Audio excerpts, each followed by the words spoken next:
Hi, folks. It's the smile is because it's the end of the week. It's been a rough week. Thank God Shabbos is almost here. So today I wrote about it blew me away. Bill Gates got up in front of the Munich International Security Conference, and he said that a terror attack using biological warfare um, was a reasonable probability within the next 10 or 15 years, and it could probably kill more than 30 million people in less than a year. Bill Gates, he's considered to be one of the more reasonable and rational people in the world. We're not talking conspiracy theory here, we're talking mainstream thought. Um,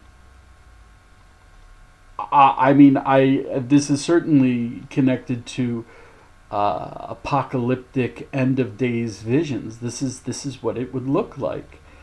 Um, and there are a couple disturbing things about this. One is, um, I don't think people are realize it, but there have been several attempts, about a dozen terror attempts at um, biological terror within the last 20 years.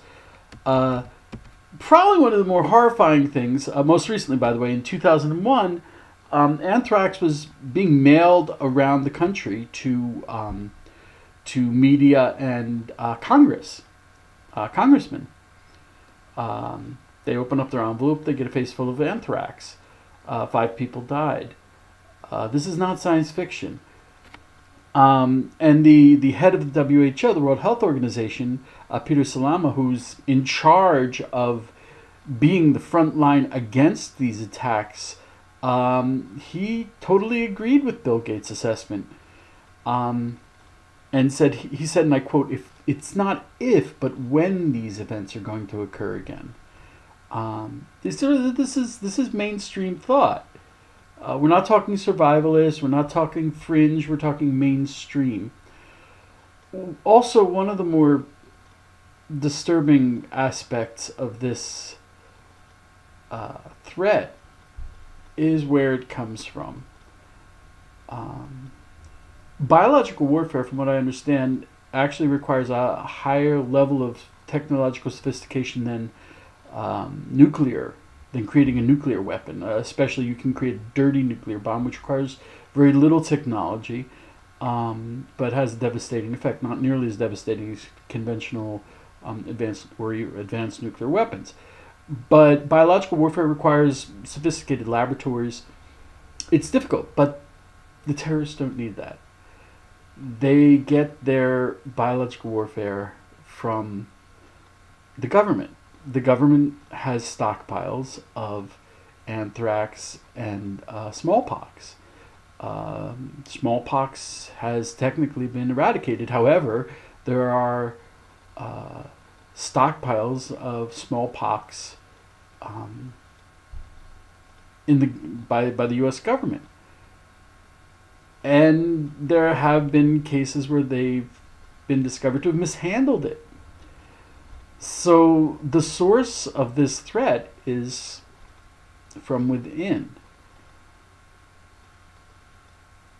It's very disturbing. If the U.S. government didn't have it, then the terrorists couldn't get it.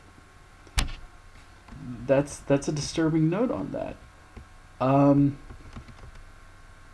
but I would like to say that's actually a good note.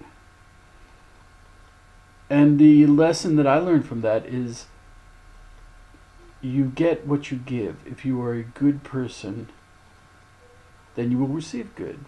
But if you're evil, even in secret, it'll come back to sting you. Um, that's all I have to say about that. I would like to say that it would help me an awful lot if you could um, share my articles. Uh, I'm not. I need the views. I like the views. Um, if you could share this as much as much exposure as this could get, I would really be happy. Thank you so much. Be blessed. Have a wonderful, wonderful day and a good Shabbos.